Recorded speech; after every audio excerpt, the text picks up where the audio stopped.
Todas las familias felices se parecen, las desdichadas lo son cada una a su modo.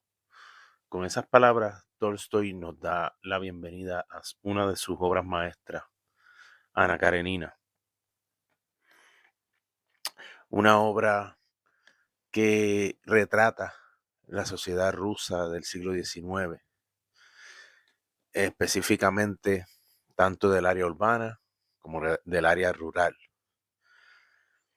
Una, una obra en la que conoceremos, como esa cita famosa lo indica, conoceremos una serie de personajes y familias que interactuarán entre ellas, tanto en el núcleo de cada una de ellas, como externamente entre ellas mismas y entre toda esta sociedad que va a estar transcurriendo en varias ciudades, como Moscú y San Petersburgo,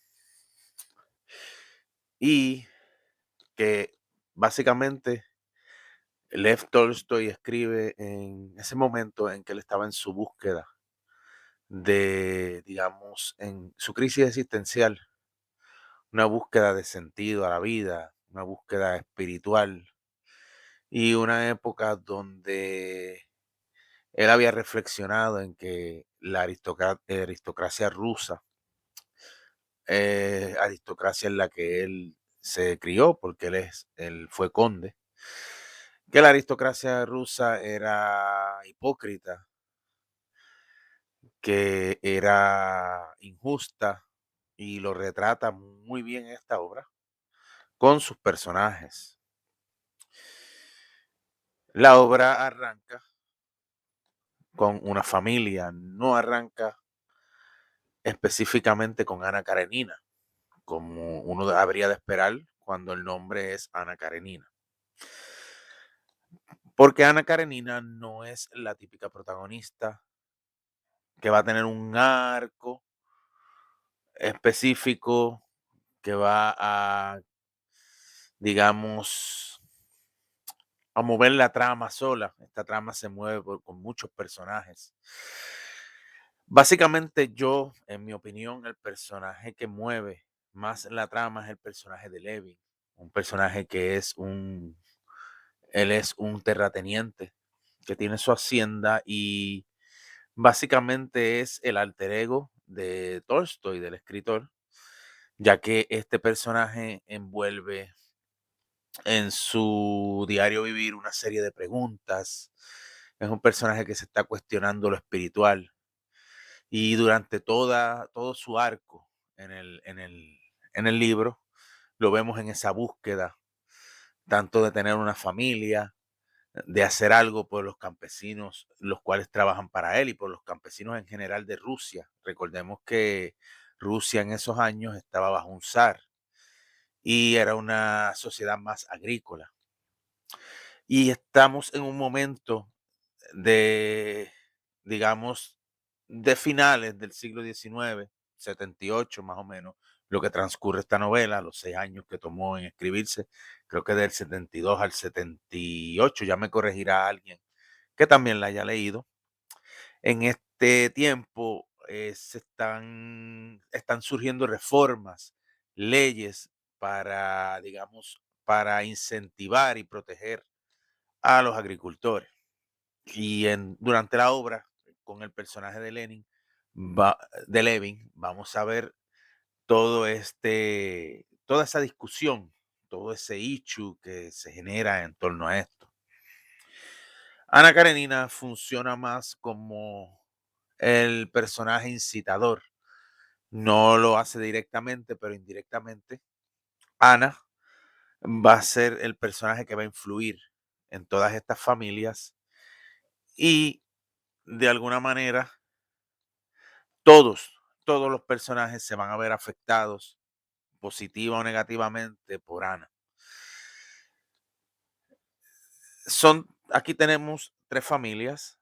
La familia de Ana, que no la voy a estructurar específicamente porque habrá personas que deseen leer la obra, no quiero dar spoilers, pero vamos a mencionarla así: la familia de Ana, la familia de Levin, tampoco puedo mencionar sus miembros, Sería otro spoiler increíble.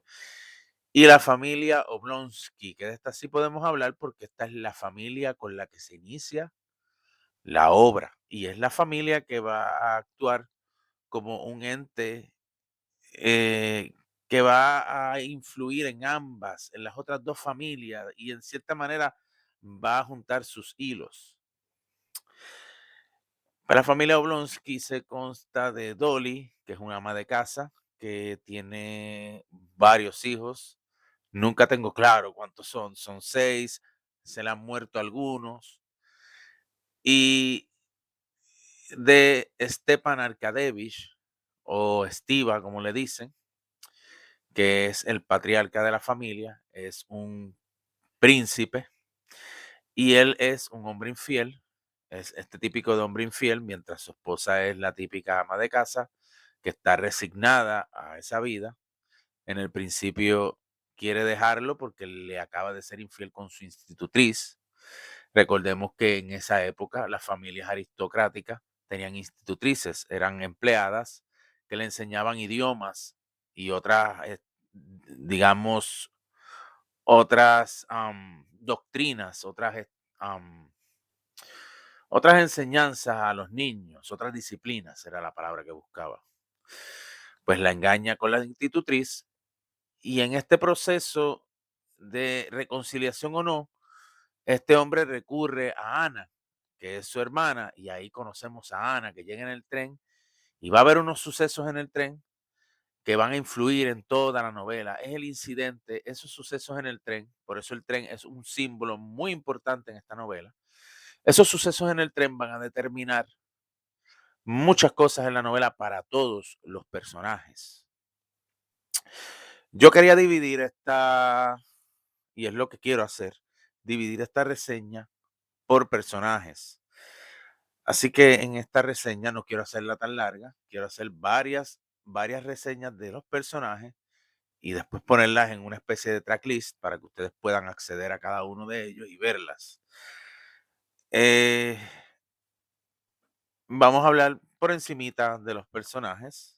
Empezamos por Ana, una mujer que está en un matrimonio, aparentemente satisfecha o resignada de alguna manera, pero un suceso en su vida va a cambiar esa percepción y va a darse cuenta que en todo este tiempo fue una mujer desdichada, atada a un hombre al que no ama, que es 10 años mayor que ella. Y durante este suceso que va a pasar, se va a definir su vida de ahí en adelante.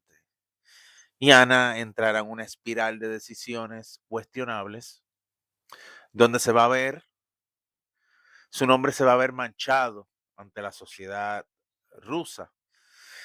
Y Tolstoy nos lleva desde temprano en la novela describiéndonos una Ana hermosa, exitosa, una mujer inteligente, una mujer con muchos modales, que prácticamente todo el que la ve tiene algo positivo que decir de ella, queda impresionado, queda prendado de esta mujer y en todo momento nos demuestra una mujer fuerte y llegamos a pensar que Ana simplemente es esta mujer que aprovecha ese poder, digamos, en su vida y en cierto modo sí, sí, porque Tolstoy no nos retrata personajes uniformes, nos retrata humanos, nos retrata personajes que se equivocan, que toman decisiones buenas o malas. No hay villanos en esta novela, todos los personajes son buenos o malos y puedes identificarte o prácticamente repudiar a cada uno de ellos en todo momento. Y en el caso de Ana no es la excepción. Vamos a cuestionarnos en todo momento sus acciones y vamos a entrar en esa decisión que toma la aristocracia rusa de excluirla de la sociedad por unas acciones cuestionables de ella. Y aparte, vamos a ver la hipocresía que quiere retratarnos Tolstoy de esta sociedad rusa. Pero eventualmente en la novela, conforme la novela va pasando, Ana, vamos conociendo una Ana más sensible, vamos empatizando con ella y en este proceso Ana se nos va a quebrantar, se nos va a derrumbar y vamos a poder ver las fragilidades, las debilidades de este personaje para concluir en una situación muy complicada en su vida. Eso en la parte 7. Este libro se divide en 8 partes, en 8 libros, así se le llamaba. En el final de ese libro 7, digamos, nuestras emociones, así me pasó a mí, nuestras emociones van a ser sacudidas violentamente y vamos a ver a Ana tal vez de otra manera. Vamos a reflexionar mucho sobre Ana. Los otros personajes, para decirlo de alguna manera, porque voy a seguir con Ana, obviamente esta reseña en específico se enfoca en Ana. Luego haré otra de otros personajes que yo entienda que merecen una reseña.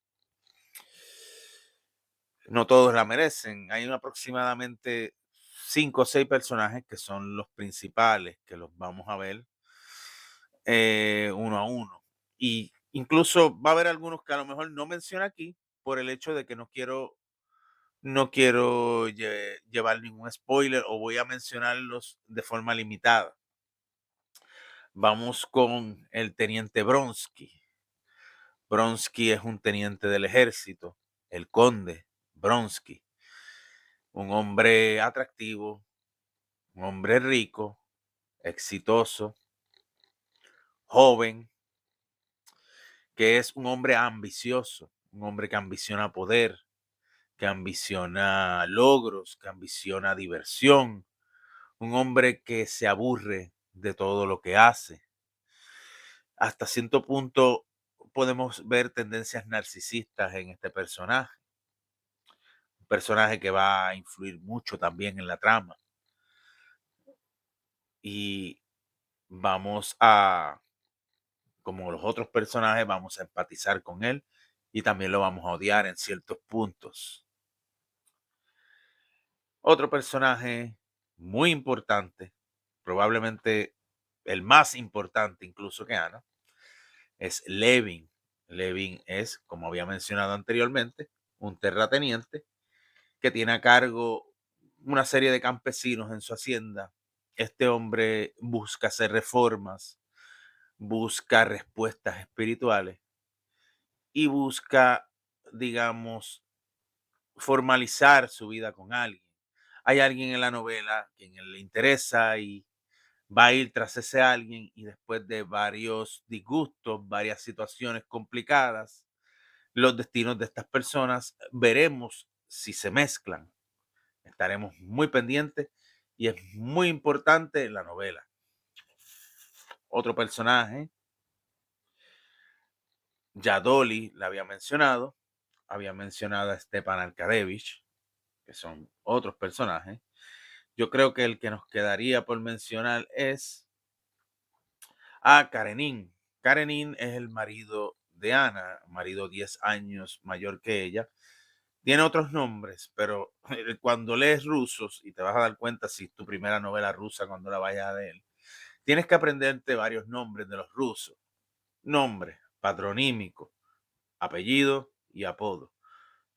Todos esos nombres son importantes saberlos porque el personaje va a ser llamado en determinadas situaciones de diferentes formas.